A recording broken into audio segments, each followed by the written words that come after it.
सुखी कौन है और दुनिया में दुखी कौन है। दुनिया में सुखी कौन है, बोले सुखी सुखी हम सब कहें, लेकिन गहराई से देखा जाए तो सुखी कौन है और दुनिया में दुखी कौन है। सुखी सुखी हम सब कहें, सुखमय जानत नाही, सुख स्वरूप आत्म अमर जो जाने सुख पाए। वास्तव में सुखी वही है जिसने अपने आत्म पद को पा लिया, परमात्मा पद को पा लिया। तो क्या आत्म पद और परमात्मा पद को जिन्होंने पा लिया उनके जीवन में दुख नहीं आते? दुख तो आते हैं,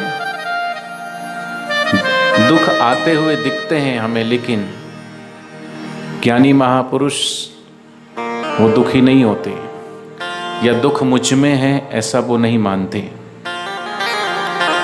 इसलिए जिन्होंने अपने आत्म पद को जान लिया, परमात्मा पद को जान लिया, वास्तव में वही सुखी है, बाकी सब दुनिया में दुखी है।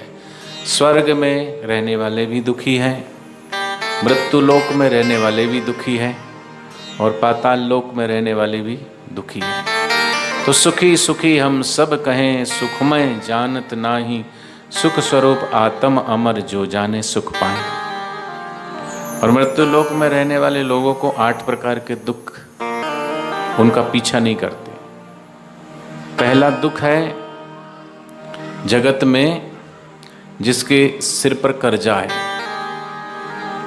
ना। कर्जा होता है, उस व्यक्ति से पूछो, रात को नींद खुलती तो भी उसको उसी की याद आती है। कर्जा है, पैसे देने हैं, इतने % का ब्याज है, इससे लिया है उसको देना है। तो पहला जग में वो दुखी जिसके सिर कर्जे का भार होवे।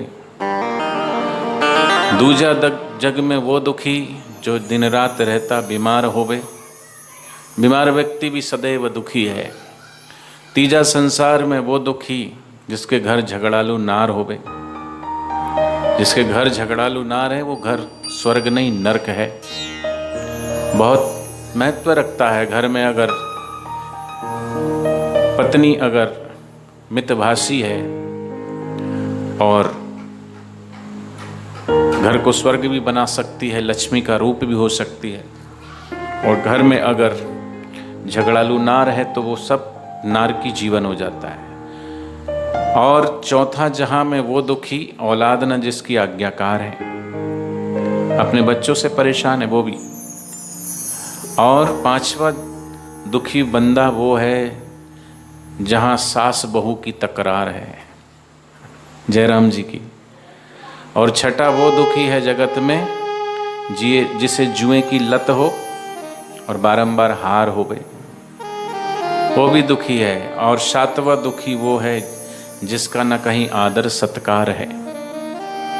ये 7 तो सुन लिया, लेकिन इन 7 से सबसे ज्यादा दुखी कौन है? इन सबसे ज्यादा दुखी वो है जिसका न गुरु चरणों में प्यार है, जयराम जी की। तो आप जितने आए हैं, आप सब इन 7 दुखों से बच गए? नहीं बचे, क्योंकि जीवन में अगर सद्गुरु आते हैं तो फिर मितभाषी पत्नी हो तो भी चलेगा और झगड़ालू पत्नी हो तो भी चलेगा। क्योंकि सत्संग में हर वो बात, हर वो चीज मिलती है जीवन में। जिसके जीवन में सत्संग है उसी का जीवन सुखी है, और जिसके जीवन में सत्संग नहीं है और सब कुछ है तो वो दुखी है। कहते हैं ना, घर में डायमंड सेट है, सोफा सेट है, म्यूजिक सेट है, एसी कार, एसी फ्लैट है, लेकिन माइंड सबका अपसेट है। तो सत्संग बहुत जरूरी है। और जिसके जीवन में सत्संग है तो बापूजी क्या बोलते हैं कि चाय बगड़ी तो सवार बगड़ी, दाल बगड़ी तो दिवस बगड़ा, और अथाणा अचार बिगड़ा तो साल बिगड़ा, बायरू बिगड़ी तो अखा जीवन बिगड़ा। फिर बापूजी क्या बोलते कि चाय बिगड़ जाए तो कोई बड़ी बात नहीं, दाल बिगड़ जाए तो कोई बड़ी बात नहीं, अथाणा अचार बिगड़ जाए तो कोई बड़ी बात नहीं, अरे भैरू पत्नी भी बिगड़ जाए तो कोई बड़ी बात नहीं। समझ नहीं बिगड़नी चाहिए, समझ नहीं बिगड़ी तो कुछ नहीं बिगड़ा, और समझ बिगड़ी तो 84 लाख बिगड़ी। जयराम जी की। तो हम सब भाग्यशाली हैं, पुण्यशाली हैं कि हम सबको सद्गुरु का सत्संग मिला। ऐसे सद्गुरु कि नज़रों में हम सामने गुरुजी अगर बैठे रहें तो मन यही कहता है गुरुजी आप तसल्ली ना दो, बस बैठे ही रहो, महफिल का रंग बदल जाएगा, गिरता हुआ दिल भी संभल जाएगा। तो नज़र के सामने रहना गुरुवर अच्छा लगता है, तुम्हारे प्यार में जीना गुरुवर अच्छा लगता है। सद्गुरु से जो प्रेम मिला है, जो प्यार मिला है, जो सत्संग मिला है, जीवन में जो सही दिशा मिली है, उसी के सहारे साधक चलते हैं। दीक्षा माने दिशा।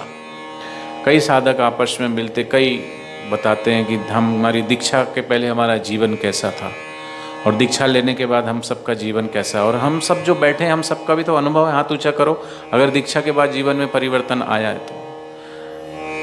सिर्फ ऐहिक जगत में कि नहीं, आध्यात्मिक जगत में, लौकिक जगत में भी परिवर्तन आया है।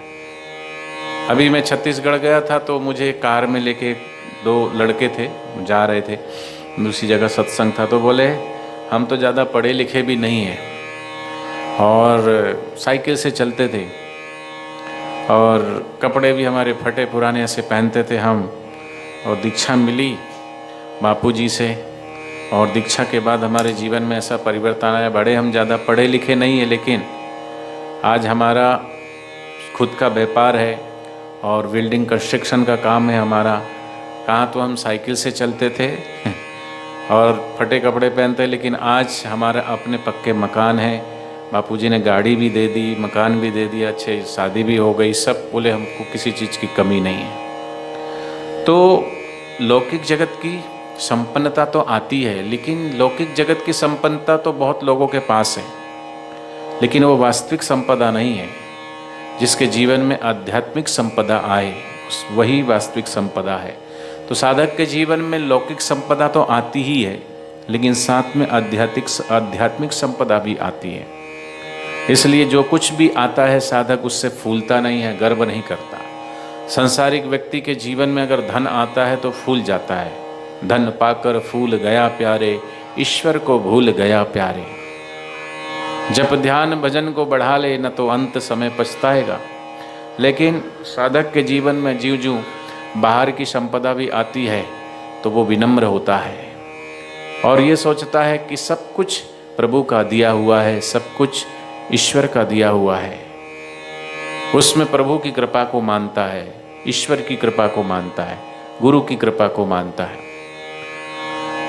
तो सद्गुरु के समक्ष बैठने से आनंद इसलिए आता है क्योंकि सद्गुरु की निगाहों से भी अमृत बरसता है। नज़रों से वो निहाल हो जाते हैं जो सद्गुरु की नज़र में आ जाते हैं। ब्रह्मज्ञानी की दृष्टि अमृत वर्षी। सद्गुरु जब हमें देखते हैं हमारा हृदय कमल खिलता है। तो इसलिए साधक गाता है, नज़र के सामने रहना गुरुवर अच्छा लगता है।